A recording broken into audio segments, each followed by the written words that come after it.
안녕하세요. 저는 얼마 전 산전수전 공중전을 겪은 70대 여성입니다. 젊었던 시절을 지나 70대를 맞이하게 될 때까지 각양각색 다양한 사람들을 많이 만나왔는데요. 그러면서 자연히 사람 보는 눈도 생기더군요. 첫인상만 봐도 어떤 사람인지 어느 정도는 꿰뚫어 볼 수 있는 여윤이 생겼달까요? 이 나이쯤 되면 다들 의뢰 그렇듯 말이죠. 그런데 얼마 전 이런 저마저도 깜빡 속게 만든 아주 고아한 인간을 만나게 됐습니다. 하지만 세상에 비밀이 없듯 가머니설과 순진한 얼굴 뒤에 숨겨두었던 천한 얼굴이 결국에는 이렇게 공개되었죠.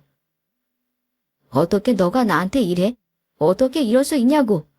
너랑 바람 피우는 바람에 나 빈털터리로 이혼하고 자식들한테도 버림받았는데 이 더럽고 역겨운 것 같으니라고. 내 머리 안 나. 머리카락 하나라도 빠졌다간 몇 개 안 남은 당신 머리카락 죄다 뽑아버릴 줄 알아요. 그리고 나이 먹을 대로 먹었으면은 눈치껏 알아들어야지. 왜 이렇게 질적대? 연락 없으면 차인 거 몰라요.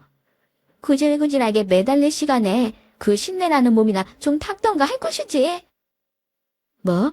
이 악마 같은 것 좀 보게. 오늘 내가 너 지옥불을 맛보게 해주마. 그동안 너한테 노려놨던 빚 제대로 갚아줄 테. 무슨 일이 있었길래 이렇게 아수라장이 됐는지 궁금하시다고요? 그렇다면 지금부터 이곳 썰맘 청취자 여러분들께 제가 겪었던 이 기막히고 황당한 사연을 털어놓아 볼게요. 어릴 적 남매 많은 집의 장녀로 태어난 저는 동생들을 돌보는 곳이 일상이었습니다. 어린 동생을 업고 학교에 가서 수업을 받는 일은 다반사였고 아침에 눈 뜨자마자 동생들의 밥부터 챙기곤 했죠. 때때로 힘이 들 때도 있었지만 그래도 매 순간 저는 행복했습니다. 동생들이 저를 매우 잘 따라주고 고맙게 여겨졌기 때문이에요. 그래서 그런지 전 커서도 아이들을 무척 좋아했고 교사로 일하게 되었죠. 그러던 중 사랑하는 사람을 만나 결혼했고 저희를 닮은 아이를 낳기 위해 무던히 애를 썼어요. 하지만 바램과는 달리 아이는 쉽게 생기지 않았답니다. 동네마다 아기 소리가 가득하던 시절이었기에 저는 말 못할 슬픔을 안고 30대를 보냈어요. 그러던 중 40대의 어느 날 거짓말처럼 선물 같은 늦돈이의 아들이 저희에게 찾아와 주었죠. 아들은 어릴 때부터 다소 독특했어요. 뭔가에 꽂히면 온종일 시간 가는 줄도 모른 채 몰두하곤 했죠. 고등학교 들어가서는 기타만 치길래 절에서 대학이나 갈까 싶었는데 2학년이 되자마자 갑자기 잠도 안 자고 공부만 하기 시작하더군요. 그렇게 이해여대에 진학했는데 남들 다 취업할 때까지 컴퓨터에 빠져서는 취업도 안 하더라고요.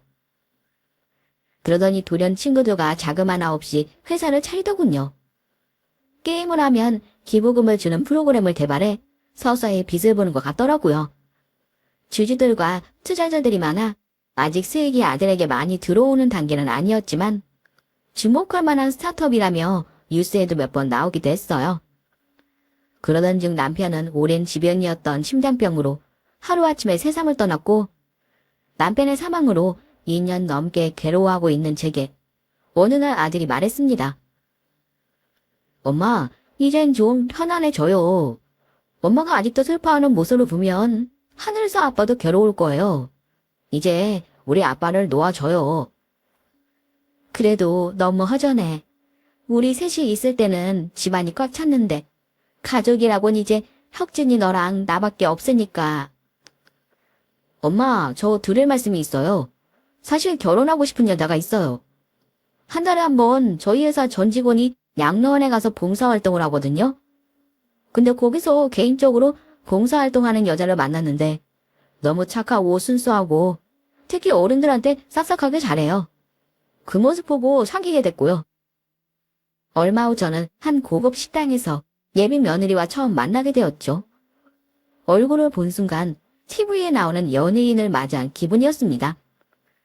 그렇게 눈이 크고 살결이 하얀 사람은 처음 보는 것 같았어요.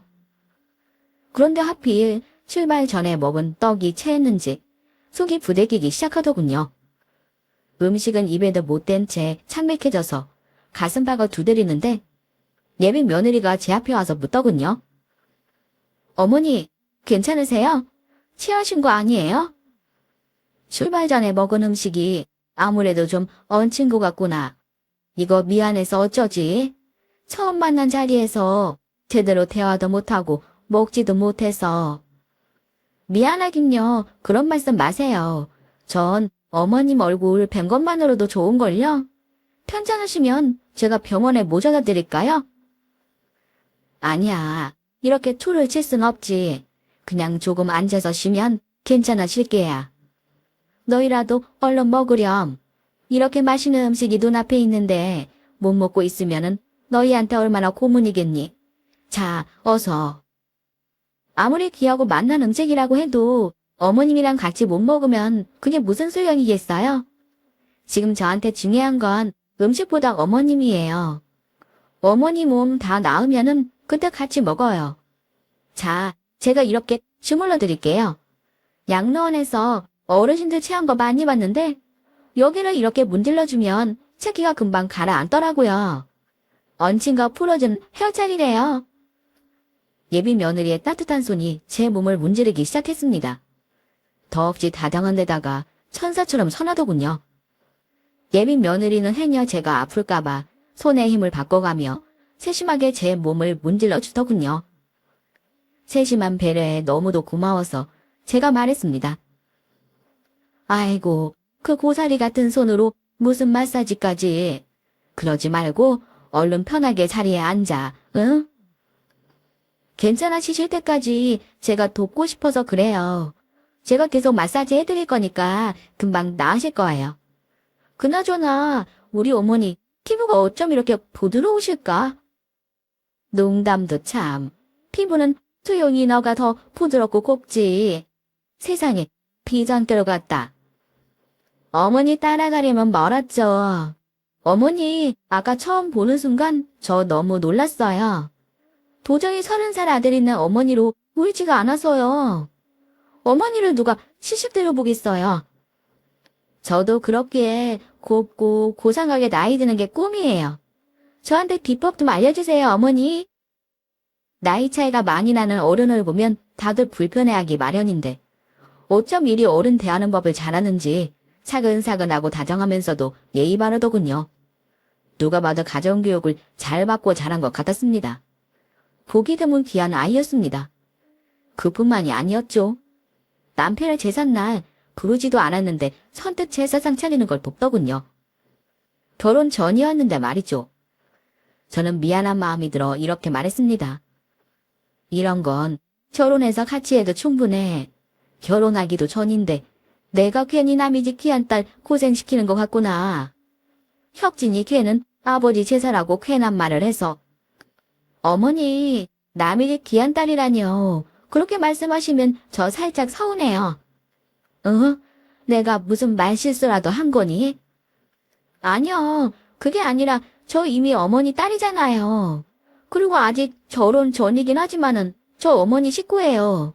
그러니 당연히 아버님 제사상은 제 손으로 차려야죠. 봐도 덜점이라곤 발견할 수 없을 만큼 보물 같은 아이였죠. 하늘에 먼저 간 남편이 보낸 선물처럼 느껴졌습니다. 부모님이 얼마나 훌륭한 분들이시길래 이렇게 딸을 잘 키웠나 궁금했죠. 그렇게 대망의 상견례 날이 되었습니다. 그런데 한 번도 늦은 적이 없던 예비 며느리가 연락도 없이 나타나질 않더군요. 1시간 후 슬슬 일어나려는데 눈이 퉁퉁 부은 예비 며느리가 나타났습니다.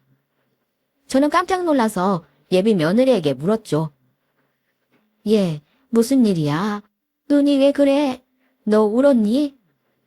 제가 입을 열자마자 예비 며느리는 어린아이처럼 펑펑 눈물을 쏟아내더군요.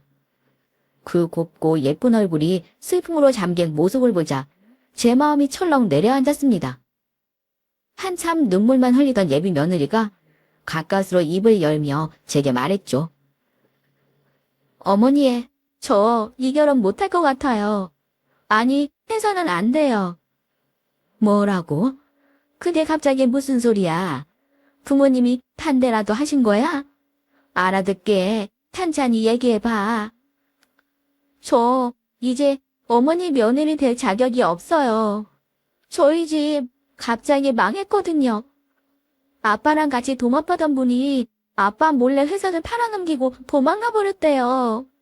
거래하는 공장들에 줘야 할 돈도 있어서 저희 집까지 팔았고, 제가 지금껏 모은 통장들 전부 부모님께 드리고 오는 길이에요. 그거 학생 때부터 한 푼도 허투루 안 쓰고 모은 저론 자금인데, 혁진 씨랑 같이 살 집, 혼수들 다 그 돈으로 마련하려고 했거든요. 어머니, 저 이제 결혼할 자격이 없어요. 혁진 씨랑 어머니한테 짐이 될 바에는 평생 혼자 사는 게 나을지도 몰라요. 갑작스런 예비 사돈의 파산 소식에 저는 적잖이 놀랐지만, 그렇다고 예비 며느리를 내칠 수 없었습니다. 돈은 있다가도 없는 거고, 돈보다 사람이 중요하다는 건 제 나이쯤 되면은 누구나 아는 사실이니까요. 그리고 저는 이미 예비 며느리를 딸처럼 사랑하고 있었어요. 빈털터리로 저희 집에 시집와도 상관이 없다는 말을 하려는 순간 예비 며느리가 제게 놀라운 비밀을 얘기하더군요. 어머니, 사실 저 혁진 씨 아이 임신했어요. 며칠 전에 병원 갔었는데 임신 5주 차래요. 하지만 저 임신했다고 혁진 씨 발목 잡고 싶지 않아요. 혁진 씨 너무 훌륭하고 멋진 사람인데 저보다 좋은 여자 얼마든지 만날 수 있겠죠?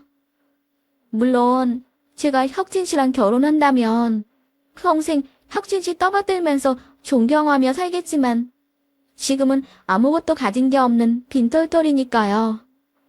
그래서 말인데 저 혁진 씨 포기하고 아이 혼자 키우려고요. 절대 짐 되고 싶지 않아요. 짐이라니? 너가 늘 말했잖아. 넌 내 딸이고 우린 이미 한 식구라고. 친구끼리 짐이고 나발이고 그런 게 어딨니? 게다가 내 손주까지 임신했는데.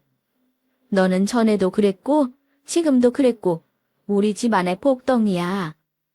내가 이 나이 먹도록 모아둔 돈 한 푼 없을라고. 많지는 않지만 그간 모아둔 돈에다가 혁진이 아빠 사망보험금 그리고 지금 내가 살고 있는 집을 팔아서 전세로 돌리면은 너희 둘, 아니 너희 셋 번듯하게 살지 구할 게다. 어머니, 그러니까 걱정 마라. 이런 일로 울고 슬퍼하면 아기한테 안 좋아. 아기를 키우려면 더 강해져야 한다. 알았지? 그렇게 말씀하시니까 제가 졌어요, 어머니. 저 어머니 말씀대로 결혼해서 새 식구 행복하게 잘 살게요, 어머니. 얼마 후 아들과 며느리는 혼인신고를 했고 제가 마련해준 신축 아파트에 입주했어요. 지금 말고 출산 후에 결혼식을 올리고 싶다는 며느리의 의견에 따라 결혼식은 따로 올리지 않았습니다. 며느리의 친정 부모님은 외국 친척 회사에 취직해서 급히 출국하느라 한 번도 만나볼 수 없었죠. 저는 갑작스런 집안의 파산과 친정 부모님의 부재를 겪은 며느리에게 더 잘해줘야겠다는 생각뿐이었습니다. 게다가 아들은 회사 일이 바빠 매일같이 새벽에 들어오다시피 했죠. 임신했는데 먹고 싶은 음식이 있어도 아들은 사다 주지 못할 것 같더라고요. 그래서 저는 맛있는 요리들을 바리바리 싸가지고 3일에 한 번꼴로 며느리 집을 드나들었어요. 아무리 챙겨주려는 마음에선 하지만 사실 요즘 시어머니가 집에 자주 오면 싫어하는 며느리들 참 많잖아요. 그런데 역시나 저희 며느리는 다르더라고요. 제가 올 때마다 버선발로 현관까지 쪼르르 나와서는 저를 꼭 안아주며 이렇게 말했습니다. 어머니, 보고 싶어서 저 목 빠지는 줄 알았어요. 혁진 씨는 바빠서 집에 잘 오지도 않고 저 혼자 이 대궐 같은 집에서 어머니 오시는 시간만 기다렸다니까요. 그러게 말이다. 혁진이 일이 요즘 더 바빠져서 걱정이네. 너 임신 초기인데 챙겨주지도 못하고. 그래서 저 어머니랑 결혼했다 생각하려고요. 아무래도 어머니랑 저 하늘이 짝 띄워준 운명 같지 않아요? 전생에 부모 자식 지간이었으려나. 혁진 씨 통해서 알게 되긴 했지만 사실은 저희가 만날 운명이 아니었을까요, 어머니? 너는 어쩜 말도 그렇게 예쁘고 재밌게 하니? 그나저나 오늘도 통 아무것도 못 먹었어? 네, 아무래도 입맛이 없어요. 이 터 때문인가? 뱃속에 있는 어머니 손주가 저 때문에 많이 못 먹어서 걱정이에요. 안 그래도 너 굶고 있을 것 같아서 촛불로써 한우 사다가 양념 재워서 소갈비 해왔다.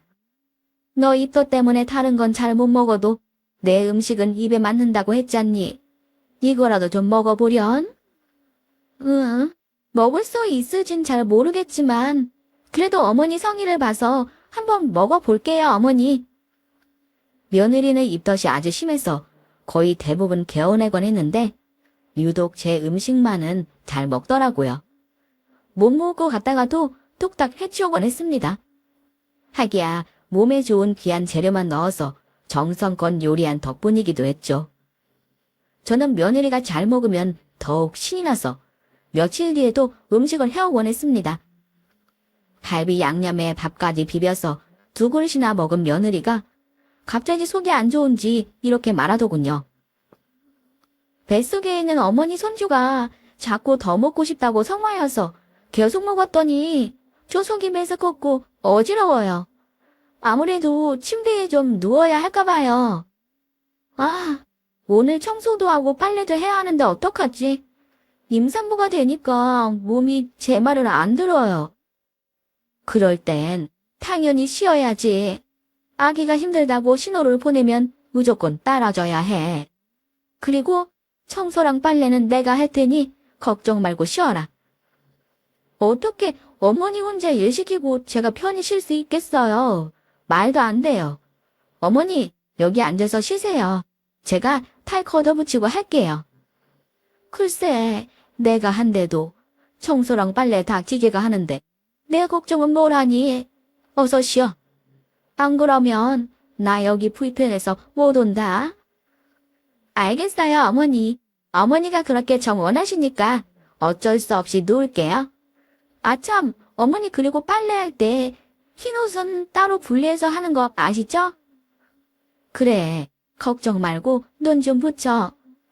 그 후에도 저는 임신한 며느리 집에 가서 삼계탕이니 보쌈이니 맛있는 요리들을 먹이고 청소와 빨래 등 집안 살림까지 도와주었습니다. 그러다 보니 정작 저는 너무 바빠서 밥에 물을 말아 먹을 때가 많았죠. 제 집 살림에 며느리 집 살림까지 도맡아 하는 바람에 가끔 힘들 때도 있었지만 그래도 제게 늘 살가운 며느리와 뱃속에 있는 아이를 생각하면 힘든 것도 눈 녹듯 녹아내리더라고요. 그러던 어느 날 며느리가 울먹이며 제게 말했습니다. 어머니, 병원에서 저한테 유산기가 있대요. 그래서 절대 안 정치해야 한다고 하더라고요. 저도 맘 같아선 어머니 손잡고 산책도 하고 혁진 씨 먹을 반찬도 해놓고 집안일도 깔끔하게 해놓고 싶은데 의사 선생님이 신신당부를 해서 어떻게 해야 할지 모르겠어요. 어떻게 하긴 당연히 의사 선생님 말씀대로 해야지. 이럴 때일수록 마음 편안하게 먹어야 한다. 좋은 음악도 듣고 늘 긍정적인 생각만 하고 알았지? 살림은 걱정 마라. 내가 해줄 테니. 저 진짜 어머니밖에 없어요. 이 세상에 태어나 제일 잘한 일 꼽으라 하면 어머니 만난 거예요. 얼씨구, 혁진이 만난 게 아니고? 네, 어머니 만난 거요. 어머니가 제 인생 최고의 기인이에요. 솔직히 혁진 씨는 저랑 결혼한 게 아니라 일이랑 결혼한 것 같아요. 매일 얼굴 보는 시간도 거의 없고 저 사랑하지 않는 것 같아요. 아니면 혹시 다른 여자 있는 거 아닐까요? 얘가, 아서라, 그런 생각조차 하지 마. 혁진이 걔가 뭐 그러려니? 아니, 제 입장에선 그런 생각이 들만도 하죠, 어머니. 신혼인데 저한테 관심도 없잖아요. 그래서 말인데 어머니, 저 들을 말씀이 있어요. 갑자기 며느리가 목소리를 창 내리깔며 말했습니다. 왠지 모를 불안감이 들었죠. 저는 짐짓 태어난 목소리로 며느리에게 물었어요. 무슨 얘기인데? 말해봐. 이 집 명의요. 혁진 씨 말고 저로 바꿔주시면 어떨까요? 저 솔직히 매일 속상해요. 혁진 씨가 저 와이프로 생각하는지도 모르겠고. 이 정도로 매일 늦게 들어오는 거면 두 집 살림 하는 것 같기도 하고. 저 이 집 안치인으로서 인정 못 받는 기분 들 때 많아요. 그러니까 이 집 명의를 저로 바꿔서 제 불안감 좀 재워주시면 안 돼요? 네, 어머니? 글쎄, 내가 아무래도 이런 문제에 내가 나서는 건 좀 모양이 이상한 것 같아. 혁진이랑 소영이 너 두 사람이 결정한 문제에 내가 이러쿵 저러쿵 하는 건 아닌 것 같다. 간섭하는 것도 아니고. 간섭이라뇨, 어머니. 이 집 어머니가 해주셨으니 어머니가 혁진 씨한테 말하셔야죠. 혹시 어머니 그럴 마음이 없으신 거 아니에요? 아, 그런가 보다. 아무리 딸 같은 며느리라고 해도 며느리한테 진명이 바꿔줄 마음은 없으신가 보다. 맞죠? 아니야. 그런 뜻이 아니라 진짜 너희 부부 사이에 이래라 저래라 하고 싶지 않아서 그래. 내 말 오해한 것 같은데 그러지 말고 응? 아가. 뭔가 크게 내색은 안 했지만 며느리의 말투에선 알 수 없는 서운함이 묻어나왔죠. 가까스로 며느리를 달래서 집에 돌아왔는데 그날 저녁 너무도 충격적인 일이 벌어졌습니다. 다급하게 걸려온 전화에서 아들이 이렇게 소리치더군요. 엄마, 오늘 우리 집에 와서 소영이한테 요리해줬어? 응, 며칠 전부터 꽃게탕이 먹고 싶다고.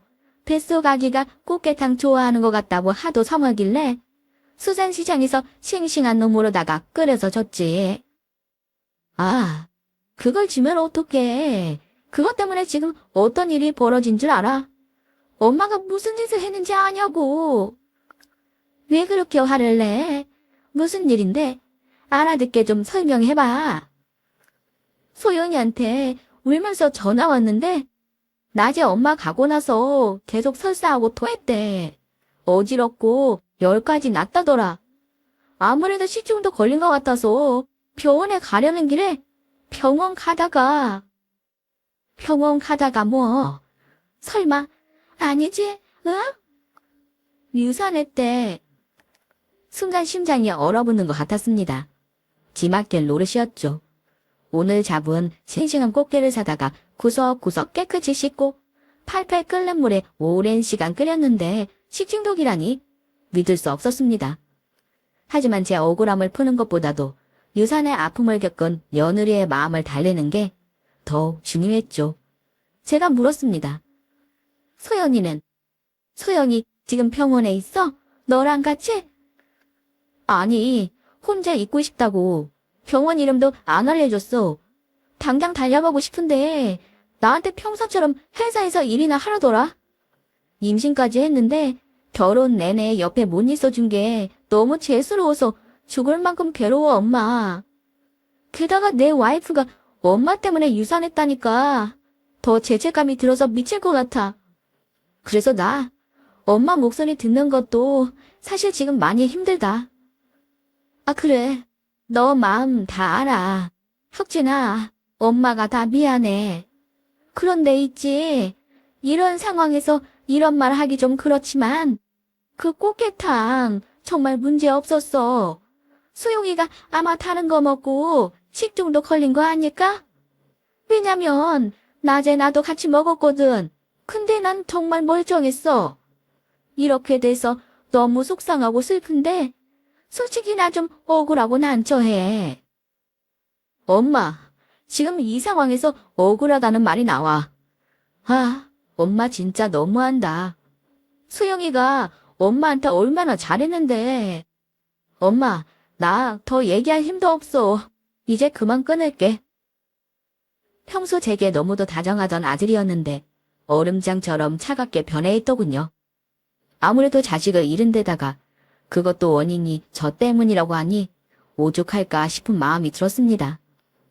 지금 이럴 때 제 얼굴을 보면 아들이나 며느리나 기분이 안 좋을 것 같아서 방문을 자제하자는 생각이 들었지만 유산한 며느리의 몸조리를 돕고 싶은 마음이 더 컸죠.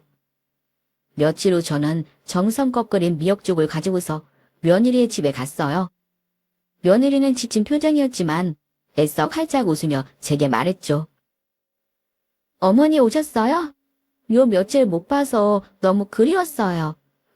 소영아, 내 아가 너무 미안하다. 내가 너한테 할 말이 없어. 내가 죄인이다. 미안하다. 그날 꽃게탕 정말 문제 없었는데 왜 이런 일이 일어나는지 모르겠어. 몸은 괜찮니? 힘들지? 미안해하실 필요 없어요. 마음 쓰지 마세요, 어머니. 가만히 있어도 눈물 날 정도로 너무 힘들지만 저한테 올 운명이 아니었나 봐요. 저 어머니 용서했어요. 그러니 더 이상 속상해 마세요. 어머니가 슬퍼하시면 제 마음이 찢어져요. 너는 어쩜 이렇게 마음씨도 곱니? 어떻게 이리도 착한 아이가 세상에 나왔을까? 지금 너 속이야말로 말이 아닐 텐데 내 걱정부터 해주고 기꺼이 용서도 해주고 너무 고마워. 널 닮은 착한 사랑스러운 아이가 다시 찾아와 줄 거야. 내 장담하마. 걱정 마라 소영아. 마땅한 음식도 못 먹을 것 같아서 내가 미역죽 좀 싸왔다. 이럴 때 미역을 먹어야 너가 회복이 빨라. 내키진 않겠지만 한술 떠봐라, 응? 근데요, 어머니, 미역죽 말고 저한테 해주실 게 있어요. 며느리가 숟가락을 내려놓더니 제게 말했어요. 표정과 말투는 여전히 상냥했지만 어딘가 모르게 저는 좀 긴장이 돼서 물었죠. 어떤 거? 어떤 게 필요하니? 말만 해. 제가 흔쾌히 어머니 용서했잖아요. 근데 아무래도 어머니가 계속 저한테 죄책감 가지실 것 같아서요. 사실 어머니 때문에 제가 유산한 거니까 저한테 미안하지 않다면 이상한 일이기도 하고요. 그래서 말인데 전에 말했던 진명이요. 저로 바꿔주실 생각 여전히 없으세요? 응? 진명이? 그 얘기를 왜 또 지금 꺼내니? 그건 전에도 말했듯이 너희 두 사람이 의논해서 결정하는 문제지. 내가 뭐라고 껴들 수는 없을 것 같아. 그러시구나. 여전히 변함없으시구나. 네, 잘 알겠어요, 어머니. 저 아무래도 입맛이 없어서 좀 쉬어야 할 것 같아요. 병원에 있는 동안 집이 엉망이네요. 청소도 그렇고 저 한숨 자고 일어나서 청소해야 되겠어요. 나더라. 몸도 안 좋을 텐데 청소가 뭐 별거니? 내가 하마. 그러실래요? 감사해요, 어머니. 그럼 저 눈 좀 붙일게요. 배가 너무 아려워서요. 그런데 그날 밤 또다시 아들에게서 전화가 왔습니다. 아들은 화가 잔뜩 나서 제게 이렇게 말했어요. 엄마, 또 소영이한테 왔어. 낮에 또 우리 집에 왔냐고. 응, 소영이 몸조리 하라고 미역죽 끓여서 갔는데 왜? 엄마, 입장 바꿔 생각해봐. 걔가 엄마 얼굴 보는 게 지금 천하겠어. 그러니까 제발 우리 집에 찾아오지 좀 마. 정 올 일 있으면은 앞으로 나한테 먼저 전화해서 허락 받고 와. 알았지? 절대 오지 마, 엄마. 절대로. 아들은 제게 쏘아대던 말하며 전화를 툭 끊었어요. 서러움이 밀려와서 눈물이 쏟아졌습니다. 어디서부터 어떻게 꼬인 건지, 뭐부터 잘못된 건지 알 수가 없었어요. 저와 아들, 며느리, 서로 아끼고 사랑하며 잘 지내왔는데 결혼 후 몇 달 만에 이런 일이 생기니 견딜 수 없이 괴롭더군요. 그렇게 얼마 동안 저는 아들의 말대로 아들 부부의 집에 발길을 끊었습니다. 간혹 아들 나이가 생각이 날 때면은 반찬을 해다가 문 앞에 두고 가곤 할 뿐이었죠. 그러다 어느 날 친구를 만나러 옆 동네를 지나가다가 저는 놀라운 광경을 목격하게 됐어요. 쇼윈도를 구경하며 길을 걷는데 외제차 매장에 며느리가 있더라고요. 제 또래 남자와 부둥켜 안고 입을 맞추면서 말이에요. 며느리가 그 나이 든 남자에게 이렇게 말하더군요. 오빠, 이 차 진짜 나 사주는 거야? 우리 오빠 진짜 어떻게 이렇게 통이 크고 시원시원할까? 완전 상남자라니까. 나 오늘 오빠한테 완전 반했어. 그냥 지나가는 말로 이 차 갖고 싶다고 한 것뿐인데 눈앞에 탁 대령해주고 이러니까 내가 사랑 안 하고 배겨? 내 아기 천사가 갖고 싶다는데 당연히 대령해야지. 자, 시승해봐. 이제 너 거니까. 특유의 콧소리 가득한 목소리마저 똑같은 걸로 봐서 틀림없는 며느리였습니다. 며느리에게 다가가려는 순간 둘은 차를 시승하러 외제차를 몰고 빠르게 잡아뒀어요. 저는 사라지는 자동차의 뒤를 쫓다가 불이 나게 며느리에게 전화를 걸었죠. 예, 너 어디니? 당연히 집이죠. 무슨 일 있으세요? 집이긴. 얘가 입에 침 하나 안 바르고 거짓말을 치네. 그게 뜬금없이 무슨 말씀이세요? 너 그동안 아주 순진한 얼굴을 하더니 뒤에서 바람 피우고 있던 거니. 그것도 아주 나이 지긋한 남자랑. 너 혁진이한테 여자 있는 것 같다니 어쩌니 하더니 정작 외도는 너가 했던 모양이다. 지금 무슨 소리 하시는 거냐고요? 해도 진짜 너무하시네요. 왜 생사람을 잡고 그러세요? 뭐 꿈이라도 꾸신 거 아니에요? 이거 오리 말 내미는 거 봐. 너 집에 있다고 했지? 그 말 책임질 수 있냐? 그럼요. 진짜 어떻게 감당하시려고 저한테 이러세요? 감당? 뻔뻔하기 짝이 없네. 당은 너가 해야지. 나 지금 너네 집 가서 확인할 테니까 두고 보자. 저는 전화를 끊자마자 빠르게 택시를 타고 며느리의 집에 들이닥쳤습니다. 역시 나였어요. 아무리 벨을 눌러도 며느리는 나오지 않더군요. 5번쯤 벨을 눌렀을 때였어요. 현관문이 열렸고 문틈 사이로 며느리가 보였습니다. 며느리는 샤워를 하고 갓 나온 듯 머리엔 수건을 동여매고 젖은 몸엔 목욕 가운을 입고 있었죠. 저는 순간 제가 돌이킬 수 없는 실수를 저질렀다는 걸 직감을 하고 눈앞이 캄캄해졌어요. 저는 며느리의 손을 잡고 사과하며 말했어요. 예, 내가 오해를 했나 보구나. 진짜 너무 미안하다. 죽을 죄를 졌어. 내가 토의를 먹었나?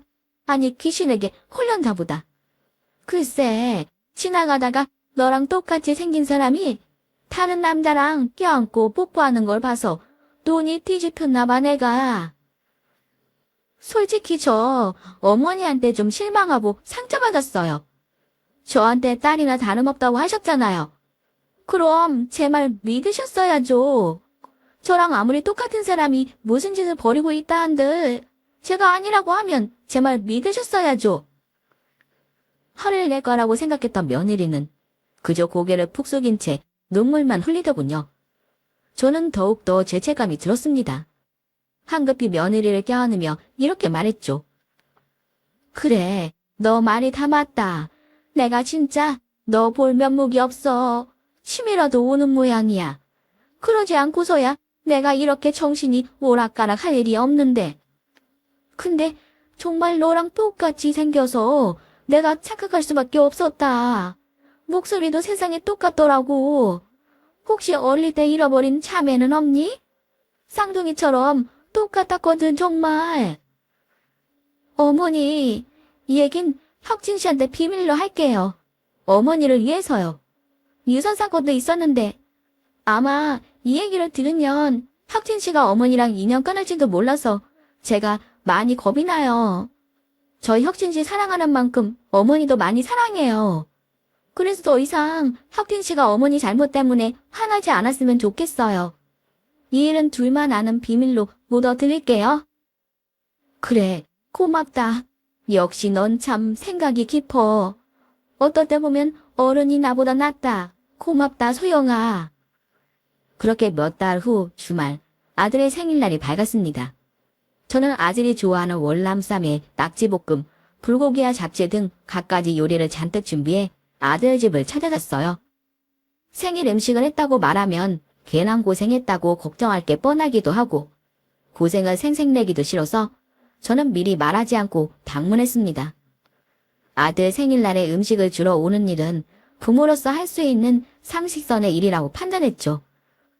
갑작스런 저의 방문에 깜짝 놀란 아들이 이렇게 말했습니다. 엄마, 연락도 안 하고 이렇게 불쑥 찾아오면 어떡해?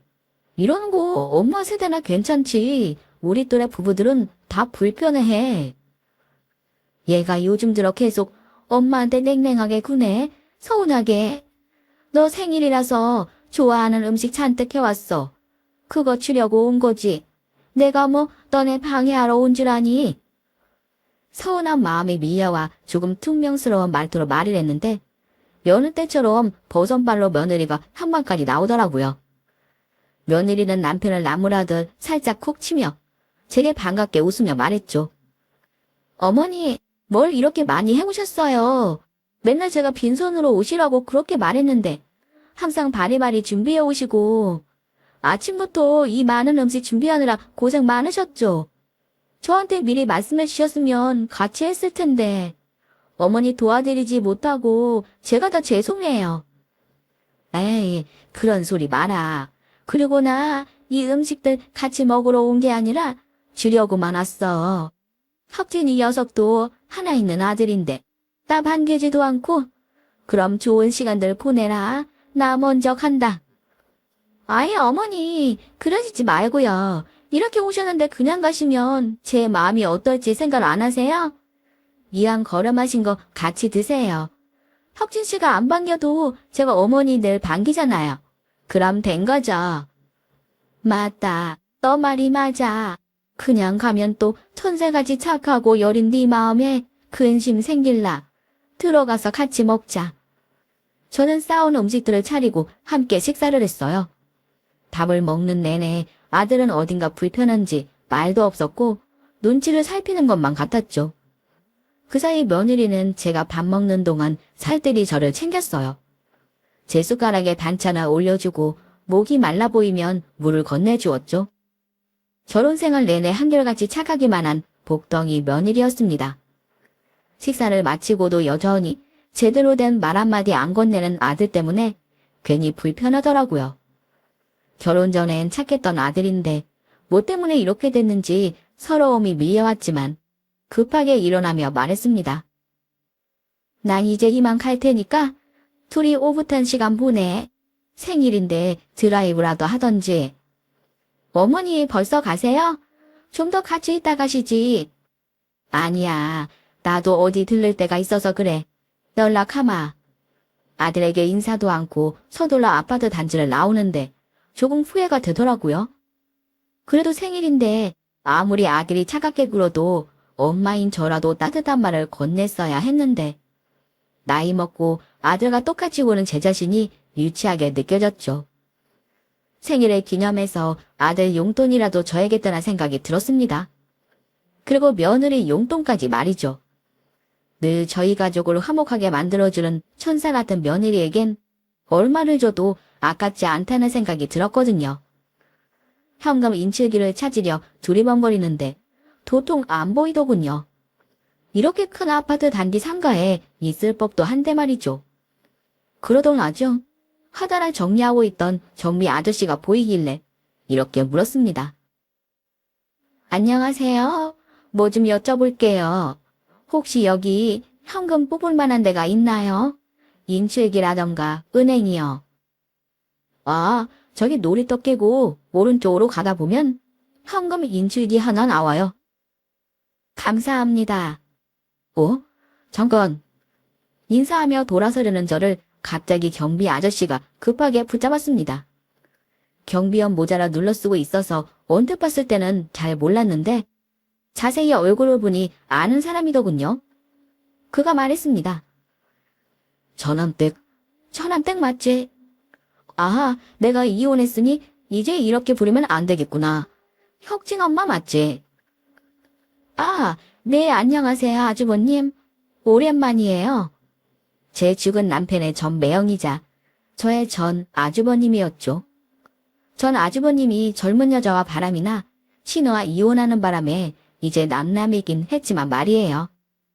껄끄러운 감정이 들어 칠빼 때는 저와는 달리 전 아주버님은 아주 반갑게 말하더군요. 혁진 엄마 여기 서라. 혁진이는 잘 지내지? 이혼하고 통 소식을 들을 수가 있어요 말이지. 혁진이 결혼해서 여기 살아요. 저는 근처 작은 빌라에 살고요. 저 혁진이 집에 자주 들르는데 아주버님 여기서 일하시는 줄은 처음 알았어요. 아, 모를 만하지. 일한 지 일주일도 안 되거든. 그나저나 혁진이 녀석이 결혼을 했다고. 난 까맣게 모르고 축하도 못했네. 이혼해서 남남이긴 하지만 그래도 명색이 혁진이 고모부인데 말이야. 안 되겠다. 혁진 엄마가 앞장서. 혁진이 얼굴 보고 축하는 해줘야지. 앞으로 오며 가며 인사도 할 겸.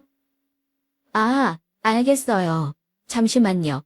저 현금 인출기 좀 틀었다가 가요, 아주버님.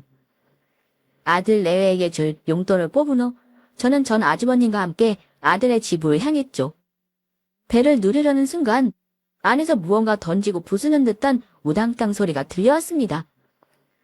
저는 숨을 죽인 채 잠자코 문에 귀를 갖다 댔죠. 그리고 놀라울 만큼 충격적인 말을 듣게 됐어요. 고래고래 악을 쓰는 며느리의 목소리가 들려왔습니다. 당신 잊었어? 당신 엄마가 나한테 무슨 짓을 저질렀는지. 나 유산시킨 걸로도 모자라. 저번엔 노망이 났는지 내 딸기를 갈기면서 바람났냐고 묻더라. 그 노친네 결혼하고 매일 이 집 드나들면서 나 괴롭혔다고 내가 몇 번 말해. 맨날 밀치면서 이해시키고 아무래도 치매 걸린 것 같아. 단단히 미친 것 같단 말이야. 그러니까 그 미친 노친네가 나 더 괴롭히기 전에 내 눈앞에서 제발 치우라고. 이 집에 발을 못 붙이게 하란 말이야. 알겠어. 알겠다고 제발 진정해. 당신이 우리 아기 잃고 얼마나 힘들었을지 잘 알아. 그래서 내가 총대비 했잖아. 당신 대신 엄마한테 차갑고 못되게 굴었잖아. 집에 오지 말라고 몇 번을 말하고 선 그었어. 그런데 우리 엄마 늦덩이로 나 정말 지극정성으로 키웠어. 그래서 당신 마음은 아는데 엄마한테 더 이상 냉정하게 하는 거 나도 쉽지 않아. 내 마음도 좀 이해해 줄 순 없을까? 나 미치는 꼴 터보려고 그래. 당신 엄마 때문에 정신병 걸리기 직전인 거 안 보여. 당신 엄마랑 잘 지내고 싶으면 우리 아기 돌려내라고 해. 당신 행여라도 나랑 그 노친네 화해시키고 잘 지내게 할 생각이면 때려치워.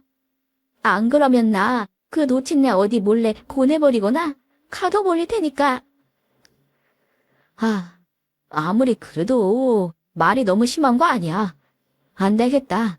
나 바람 좀 쐬고 올게. 그 순간 현관문이 벌컥 열렸고 저는 싸우고 있던 아들 부부와 눈이 마주쳤어요. 그동안 온갖 거짓말로 저와 아들의 사이를 이간질시키고 집에도 못 오게 했던 며느리의 실체를 마주하자 지가 쳤습니다. 그때 더 황당한 일이 벌어졌습니다. 제 뒤에 서 있던 전 아주버님이 며느리에게 달려가 말아 껴안으며 감격스럽게 말하는 거예요. 자기, 내 자스민, 그동안 어디 있었어? 내가 한참 찾았잖아. 나 자기 말대로 그 지긋지긋한 여편네랑 이혼하고 자스민 자기랑 재혼하려고 준비 다 해놨는데 갑자기 자기가 사라져버리는 바람에 내가 얼마나 애타는 줄 알아? 자기가 일할 만한 단란주점이란 단란주점은 전부 다 뒤지고 다녔다고. 자스민 자기 술집 예명으로 찾아도 아무도 모르길래 김성 본명으로도 수소문하고 나보다 5살이나 어린 자기 알코올 중독 아버지까지 찾아갔다니까. 여길 어떻게 긴 여기가 어디냐면 내 조카 혁진이 신혼집이지. 혁진이가 결혼했대서 얼굴 보고 축하할 거 맞는데. 아니, 잠깐. 혹시 자스민이 혁진이 그 섹시? 아니지. 아니잖아. 아니라고 말해. 설마 나 이혼시키고 도망가서는 혁진이랑 결혼한 거야. 내가 자스민 오피스텔 월세에 명품백에 생활비까지 꼬박 몇 년을 바쳤는데 심지어 자기 내 아이까지 임신한 상태였잖아. 뱃속에 있던 우리 애는 어딨어? 응? 말 좀 해봐. 사색이 된 며느리가 아무 말도 못하고 있자 아들의 기가 차다는 듯 며느리에게 물었죠. 이게 다 사실이야. 우리 고모 이혼시킨 상간녀가 바로 당신이었어. 게다가 달란지점에서 일했고 35살 넘게 차이 나는 늙은 아저씨랑 몸 섞고 임신까지 하다니. 당신 진짜 막장이구나. 어느 하나 진짜가 없네. 다 거짓말이겠다니. 그렇게 막장처럼 살던 사람이 어떻게 봉사활동을 했지? 설마 당신 나한테 의도적으로 접근하려고 봉사활동까지 한 건 아니지? 말해봐. 왜 말이 없어? 무슨 말이든 좀 해보라니까? 시끄러운 싸움 소리에 아파트 복도에 이 사람 저 사람 몰려들기 시작하더군요. 이웃들이 수군거리며 며느리를 향해 혀를 끌끌 찼죠. 누군가는 동영상까지 찍더라고요. 그런 모습을 보더니 며느리가 갑자기 실성한 듯 웃기 시작했어요. 뭐가 그리 우스운지 배를 잡고 막 웃더니 허무한 듯 말하더군요. 아이씨, 이거 완전 죽었네. 뭐라고? 맞아. 나 TV에 당신 나와서 인터뷰하는 거 보고 일부러 접근했어. 근데 내가 뭐 알았나? 말만 스타트업 CEO일 뿐이지 실제로 당신한테 들어오는 돈은 지뿔도 없다는 걸. 이럴 줄 알았으면 돈 많은 늙은 헐배들 좀 더 뜯어먹을 걸 그랬어. 솔직히 나 저 헐배가 당신 고모부인 건 쇼도 모르긴 했는데 솔직히 알았다고 해도 별반 달라질 건 없었을 거야. 나한테 중요한 건 나이가 아니라 뜯어먹을 게 있냐 없냐거든. 당신 진짜 바다지구나. 이렇게 시궁창인 줄은 상상도 못했네. 지금까지 순수하고 착하던 모습들 연기하느라 아주 고역이었겠어. 잠깐, 당신 그럼 설마 우리의 임신했던 것도 거짓말이니? 당연한 걸 굳이 물어보는 이유는 지능이 딸려서야. 그래, 나 수술 너무 많이 해서 임신하고 싶어도 못하는 몸이야. 임신은 무슨? 내가 졌다고 하면 늙은 할배들은 건물이다 외제차다 턱턱 해주던데. 당신은 좀스러워서 그런 거 하나 없더라. 하다못해 집도 내 명의로 바꿔달라니까 쪼잔하게 들은 척도 안 하고. 쉬어. 사기 결혼은 당신이 아니라 내가 당한 거라고 알아. 그 순간 예전에 며느리를 닮은 여자가 늙은 남자에게 외제차를 선물 받던 모습이 떠오르더군요. 저는 며느리의 팔을 세차게 휘어잡으며 물었습니다. 예, 그럼 혹시 저번에 외제차 매장에서 나이 든 할아버지랑 껴안고 뽀뽀하던 거 정말 소용이 너야. 진짜 그래. 아, 이 기차는 놓치네. 갑자기 들이닥치는 바람에 내가 공들여 만든 쇼 다 망했잖아요. 그래 맞다고. 다 맞다고요. 내가 뭐 스폰서가 한둘인 줄 알아. 늙은 애인 찾기가 뭐 그렇게 어려울까봐? 늙은 사람 소개팅 해주는 곳 널리고 널렸고 나처럼 돈 받는 대가로 젊은 파는 애들도 수두룩하다고요. 자본주의 사회인데 뭐 어때? 안 그래요? 그때였습니다. 가장 놀란 표정으로 듣고 있던 전 아주버님이 제 며느리에게 달려들어 머리채를 잡아뜯기 시작했죠. 전 아주버님은 자신을 이용했다는 것에 적지 않은 충격을 받은 듯 이렇게 울부짖었습니다. 어떻게 너가 나한테 이래? 어떻게 이럴 수 있냐고. 너랑 바람 피우는 바람에 나 빈털터리로 이혼하고 자식들한테도 버림받았는데 이 더럽고 역겨운 것 같은 이라고. 아, 내 머리 안 나. 머리카락 하나라도 빠졌다간 몇 개 안 남은 당신 머리카락 죄다 뽑아버릴 줄 알아요. 그리고 나이 먹을 대로 먹었으면 눈치껏 알아들어야지. 왜 이렇게 질척대? 연락 없으면 차인 거 몰라요. 구질구질하게 매달릴 시간에 그 신내라는 몸이나 좀 닦던가 할 것이지. 뭐? 이 악마 같은 것 좀 보게. 오늘 내가 너 지옥불을 맛보게 해주마. 그동안 너한테 놀아놨던 빚 제대로 갚아줄게. 전 아주버님에게 지지 않고 주먹을 날리는 며느리와 그런 그녀에게 연약한 발길질을 하는 전 아주버님의 난투극은 계속됐고 찰칵거리며 이들을 찍는 수많은 카메라 소리로 집안은 온통 아수라장이 되었죠. 저와 아들은 이 더럽고 끔찍한 시궁창을 가만히 바라보다가 더 이상 뛰고 싶지 않아 그대로 나와버렸어요. 이후 아들은 사기 결혼에 대한 손해배상 및 위자료 소송에서 승소해 기막힌 사기꾼과 완전히 남남이 되었습니다. 저희가 직접 나서지 않아도 전 며느리의 추악한 만행들은 그날 찍힌 동영상과 사진을 통해 동네에 고스란히 탑재됐습니다. 아마도 평생 그네로 따라다니는 꼬리표가 되겠죠. 비온 후에 날이 갠다는 말처럼 그 후 아들의 사업은 더욱 승승장구했고 저희는 다시 행복한 일상으로 돌아올 수 있었죠. 여러분, 10개의 물속은 알아도 한 개의 사람 속은 모른다는 말이 있죠. 아마 여러분들 주변에도 제 전 며느리처럼 달콤한 뱀의 혀를 가진 표리부동한 인간이 있을지도 모르겠습니다. 하지만 걱정 마세요. 그런 사람이 있다 한들 진실은 언젠간 밝혀지게 되어 있고 하늘은 언제나 정직한 사람의 편이니까요. 지금까지 저의 긴 이야기를 들어주셔서 감사드리고 저 제 아들의 희망찬 앞날을 위해 좋은 말씀 한마디 부탁드립니다. 그럼 저는 이만 물러갈게요. 감사합니다.